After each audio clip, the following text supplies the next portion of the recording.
Hello, Hariom. किरण family में आपका स्वागत है। श्रीमद् भागवत महापुराण पढ़ने जा रहे हैं। श्री गणेशाय नमः। ओम भूर्भुवस्सुः तत्सवितुर्वरेण्यं भर्गो देवस्य धीमहि धियो यो नः प्रचोदयात्।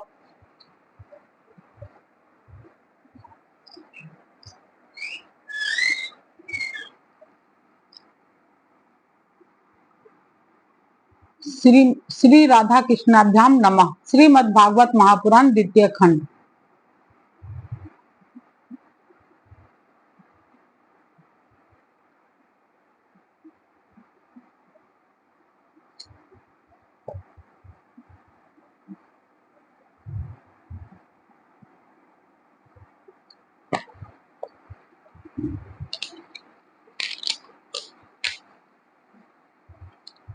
दशम स्कंद अतः षड्विंशो अध्याय। नंद बाबा से गोपियों की श्री कृष्ण के प्रभाव के विषय में बातचीत। श्री सुखदेव जी कहते हैं, परीक्षित वज्र के गोप भगवान श्री कृष्ण के ऐसे अलौकिक कर्म देखकर बड़े आश्चर्य में पड़ गए। उन्हें भगवान की अत्यंत शक्ति का तो पता था नहीं। वे इकट्ठे होकर आपस में इस प्रकार कहने लगे, इस बालक के ये कर्म बड़े अलौकिक हैं। इसका हमारे जैसे गंवार ग्रामीण में जन्म लेना तो इसके लिए बड़ी निंदा की बात है। यह भला कैसे उचित हो सकता है। जैसे गजराज कोई कमल उखाड़कर उसे ऊपर उठा ले और धारण करे, वैसे इस नन्हे से 7 वर्ष के बालक ने एक ही हाथ से गिरिराज गोवर्धन को उखाड़ लिया और खेल खेल में 7 दिनों तक उठाए रखा। यह साधारण मनुष्य के लिए भला कैसे संभव है। भगवान जवान नहीं थे, युवा नहीं थे, 7 वर्ष के थे।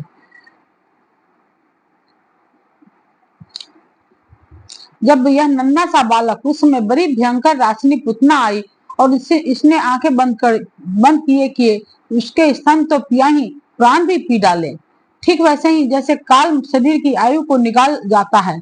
जिस समय यह केवल 3 महीने का था, वह छकने के नीचे सोकर रो रहा था। उस समय रोते रोते इसने ऐसा पांव उछाला कि उसकी ठोकर से वह बड़ा भारी छकरा उलटकर गिर ही पड़ा।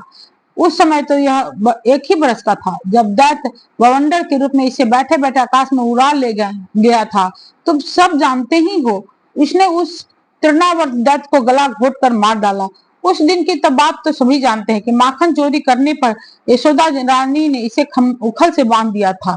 यह घुटनों के बल बैकैया खींचते खींचते उन दोनों विशाल अर्जुन वृक्षों के बीच में से निकल गया और उन्हें उखाड़ ही डाला। जब यह ग्वाल बाल और बलराम जी के साथ बछड़ों को चराने के लिए वन में गया हुआ था, उस समय इसको मार डालने के लिए एक दैत्य बगुले के रूप में आया और इसने दोनों हाथों से उसके ठोर पकड़कर उसे तिनके की तरह चीर डाला। जिस समय इसकी मार डालने की इच्छा से एक दैत्य बछड़े के रूप में बछड़ों के झुंड में घुस आया था, उस समय इसने उस दैत्य को खेल खेल में ही मार डाला और उसे कैच के पेड़ पर पटक कर उन पेड़ों को भी गिरा दिया। इसने बलराम जी के साथ मिलकर गधे के रूप में रहने वाले धेनुकासुर तथा उसके भाई बंधुओं को मार डाला और पके हुए फलों से पूर्ण तालाबन को सबके लिए उपयोगी और मंगलमय बना डाला। इसी ने बलशाली बलराम के द्वारा क्रूर प्रलंबासुर को मरवा डाला तथा दानल से गौओं और ग्वाल बालों को उबार लिया। यमुना जल में रहने वाला कालिया नाग कितना विषैला था, परंतु इसने उसका भी मान मर्दन कर उसे बलपूर्वक दह से निकाल दिया और यमुना जी का जल सदा के लिए विष रहित अमृतमय बना दिया। नंद जी, हम यह भी देखते हैं कि तुम्हारे इस सांवले बालक पर हम जब भी ब्रजवासियों का अत्यंत प्रेम है। तुम्हारे इस सांवले बालक पर हम सभी ब्रजवासियों का अनंत प्रेम है और इसका भी हम पर स्वाभाविक ही स्नेह है।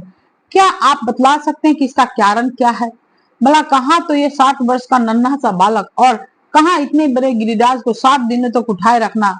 ब्रजराज, इसी से तो तुम्हारे पुत्र के संबंध में हमें बड़ी ही शंका हो रही है। नंद बाबा ने कहा, गोपो, तुम लोग सावधान होकर मेरी बात सुनो। मेरे बालक के विषय में तुम्हारी शंका दूर हो जाए, क्योंकि महर्षि गर्ग ने इस बालक को देखकर इसके विषय में ऐसा ही कहा था। तुम्हारा यह बालक प्रत्येक युग में शरीर ग्रहण करता है। विभिन्न युगों में इसे श्वेत, रक्त और पीत, ये 3 भिन्न भिन्न रंग स्वीकार किए थे। इस बार यह कृष्ण वर्ण हुआ है। नंद जी, यह तुम्हारा पुत्र पहले कहीं वसुदेव के घर भी पैदा हुआ था, इसलिए इस रहस्य को जानने जानने वाले लोग इसका नाम श्रीमान वासुदेव है। ऐसा कहते हैं। तुम्हारे पुत्र के गुण और कर्म के अनुरूप और भी बहुत से नाम हैं और बहुत से रूप। मैं तो उन नामों को जानता हूँ, परंतु संसार के साधारण लोग नहीं जानते। यह तुम लोगों का परम कल्याण करेगा। समस्त गोप और गवों को यह बहुत ही आनंदित करेगा। इसकी सहायता से तुम लोग बड़ी बड़ी विपत्तियों को बड़ी बड़ी सुगमता से पार कर लोगे। वज्रराज, पूर्व काल में एक बार पृथ्वी में कोई राजा नहीं रह गया था। डाकुओं ने चारों ओर लूट खसोट मचा रखी थी। तब तुम्हारे इसी पुत्र ने सज्जन पुरुषों की रक्षा की और इससे बल पाकर उन लोगों ने लुटेरे पर विजय प्राप्त की।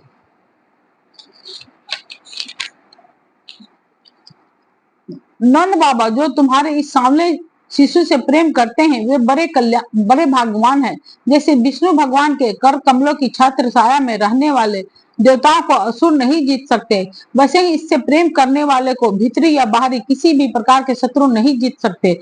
नंद जी, चाहे जिस दृष्टि से देखें, गुण से, सर्व ईश्वर और सौंदर्य से, कृति और प्रभाव से तुम्हारा बालक स्वयं भगवान नारायण के समान ही है। अतः इस बालक के अलौकिक कार्यों को देखकर आश्चर्य न करना चाहिए। गोपो मुझे स्वयं गंगाचार्य की यह आदेश देकर गोपो मुझे स्वयं गंगाचार्य जी यह आदेश देकर अपने घर चले गए। तब से मैं अलौकिक और परम सुखद कर्म करने वाले इस बालक को भगवान नारायण का ही अंश मानता हूँ। जब ब्रजवासियों ने नंद बाबा के मुख से गर्ग जी कर यह बात सुनी, तब उनका विस्मय जाता रहा, क्योंकि अब वे अमित तेजस्वी श्री कृष्ण के प्रभाव को पूर्ण रूप से देख और सुन चुके थे।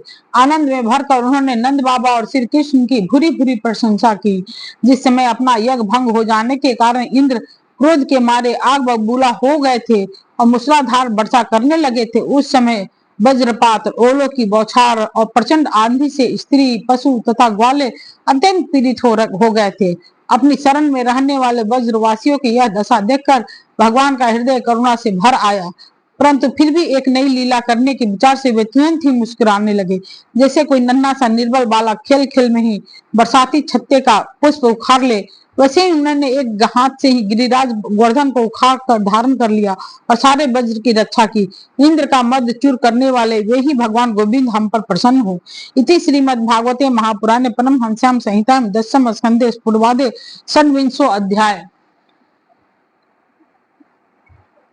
अतः सतविंशो अध्याय।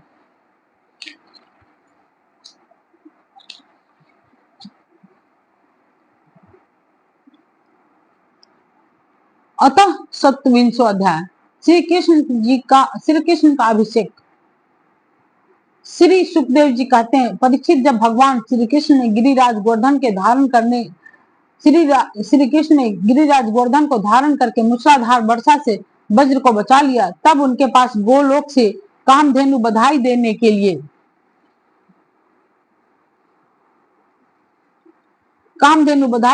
और स्वर्ग से देवराज इंद्र अपने अपराध को क्षमा कराने के लिए आए। भगवान का तिरस्कार करने के कारण इंद्र बहुत ही लज्जित थे, इसलिए उन्होंने एकांत स्थान में भगवान के पास जाकर अपने सूर्य के समान तेजस्वी मुकुट से उनके चरणों का स्पर्श किया। परम तेजस्वी भगवान श्री कृष्ण का प्रभाव देख सुनकर इंद्र का यह घमंड जाता रहा कि मैं ही तीनों लोकों का स्वामी हूँ। अब उन्होंने हाथ जोड़कर उनकी स्तुति की। इंद्र ने कहा, भगवान आप स्वरूप परम शांत, ज्ञानमय, रजोगुण और तमोगुण से रहित एवं विशुद्ध अप्राकृत सत्वमय है। यह गुणों के प्रवाह रूप से प्रतीत होने वाला प्रपंच केवल मायामय है, क्योंकि आपका स्वरूप न जानने के कारण ही आप में इसकी प्रतीति होती है। जब आपका संबंध अज्ञान और उससे के कारण प्रतीत होने वाले देह आदि से है ही नहीं, फिर उन देह आदि की प्राप्ति के कारण तथा उन्हीं से होने वाले लाभ, लोभ, क्रोध आदि दोष तो आप में हो ही कैसे सकते हैं। पर वो इन दोषों का होना तो अज्ञान का लक्षण है। इस प्रकार यद्यपि अज्ञान और उससे होने वाले जगत में आपका कोई संबंध नहीं है, फिर भी धर्म की रक्षा और दुष्टों का दमन करने के लिए आप अवतार ग्रहण करते हैं और निग्रह अनुग्रह भी करते हैं। आप जगत के पिता, गुरु और स्वामी हैं। आप जगत का नियंत्रण करने के लिए दंड धारण किए हुए दुष्टर काल हैं। आप अपने भक्तों की लालसा पूर्ण करने के लिए स्वच्छंदता से लीला प्रकट करते हैं, और जो लोग हमारी तरह अपने को ईश्वर मान बैठते हैं, उनका मान मर्दन करते हुए अनेकों प्रकार की लीलाएं करते हैं।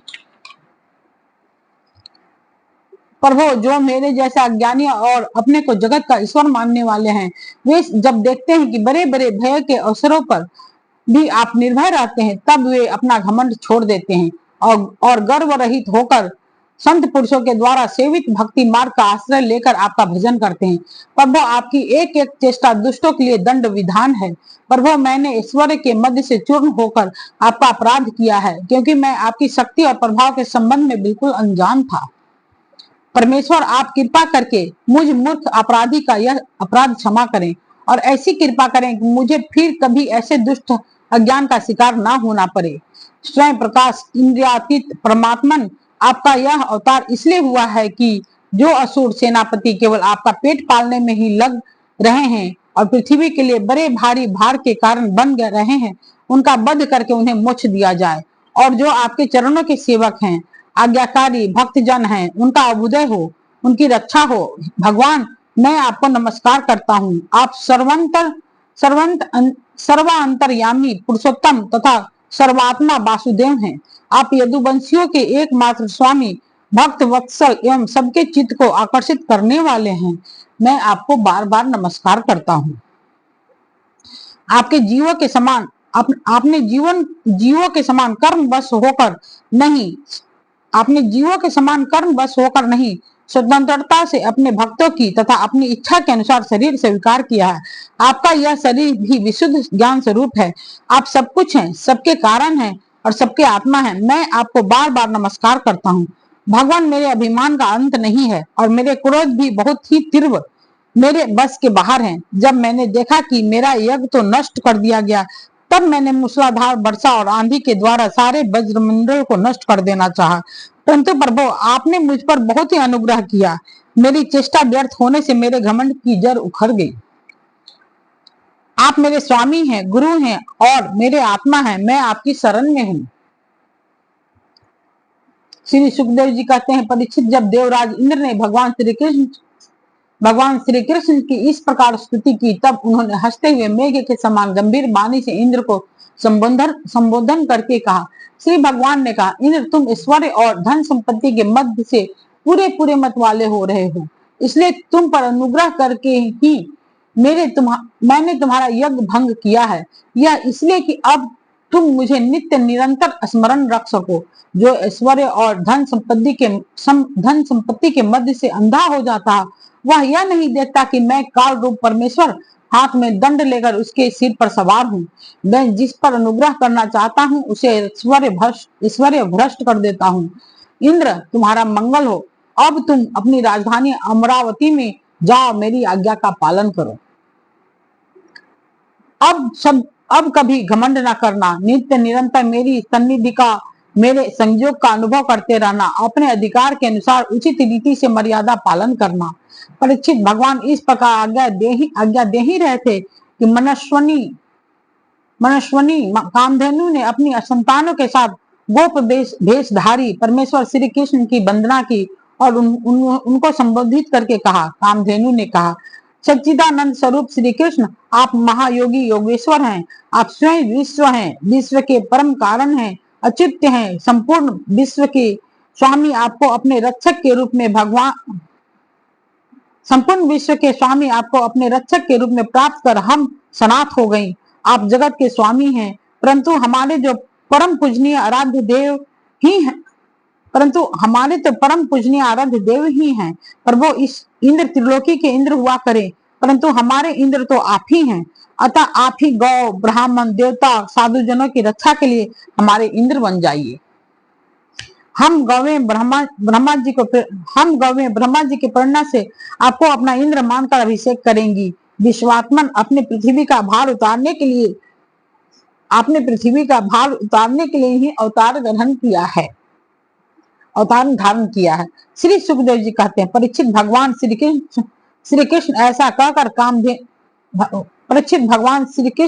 से ऐसा कहकर कामधेनु ने अपने दूध से और देव माताओं की प्रेरणा से देवराज इंद्र ने ऐरावत की सूंड के द्वारा लाए हुए आकाश गंगा के जल से देव ऋषियों के साथ यदुनाथ श्री कृष्ण का अभिषेक किया और उन्हें गोविंद नाम से संबोधित किया। उस समय वहां नारद, तुम्बरु आदि गंधर्व, विद्याधर, सिद्ध चारण पहले ही से आ गए थे। वे समस्त संसार के पाप ताप को मिटा देने वाले भगवान के लोक मलाह पह यश का गान करने लगे। अप्सराएं आनंद से भरकर नृत्य करने लगी। मुख्य मुख्य देवता भगवान की स्तुति करके उन पर नंदन वन के दिव्य पुष्पों की वर्षा करने लगे। तीनों लोक में परमानंद की बाढ़ आ गई और गौओं के स्तनों से आप ही आप इतना दूध गिरा कि पृथ्वी गीली हो गई। नदियों में विविध रसों की बाढ़ आ गई। बस वृक्षों से मधु धारा बहने लगे। बिना जोते बोए पृथ्वी में अनेक प्रकार की औषधियां अन्न पैदा हो गए। पर्वतों में छिपे हुए मणि माणिक्य स्वयं ही बाहर निकल आए। परिचित भगवान श्री कृष्ण का अभिषेक होने पर जो जीव स्वभाव से ही क्रूर है वे भी वैरहीन हो गए। उनमें भी परस्पर मित्रता हो गई। इंद्र ने इस प्रकार गौ और गोकुल के स्वामी श्री गोविंद का अभिषेक किया और उनसे अनुमति प्राप्त होने पर देवता गंधर्व आदि के साथ स्वर्ग की यात्रा की। इति श्रीमद्भागवते महापुराणे परमहंस्याम संहितायां दशम स्कंदे पूर्वाधे इंद्र स्तुति नाम सप्तविंशो अध्याय 27वां अध्याय खत्म हो गया। कल पढ़ेंगे 28वां अध्याय वरुण लोक से नंद जी को छुरा कर लाना। सबके आराध्य हैं, मैं उनको भाई के रूप में मानती हूँ। मैं हमेशा कृष्ण जी को भाई के रूप में मानती हूँ। हमेशा वो मेरे भाई हैं। भाई की तरह मैं राखी भी बांधती हूँ। तो मैं बचपन से इनको भाई माना है, तो मेरे भाई हैं।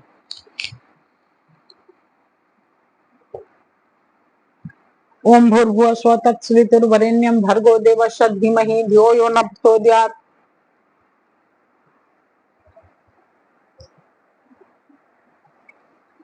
ठीक है दोस्त, हरिओम।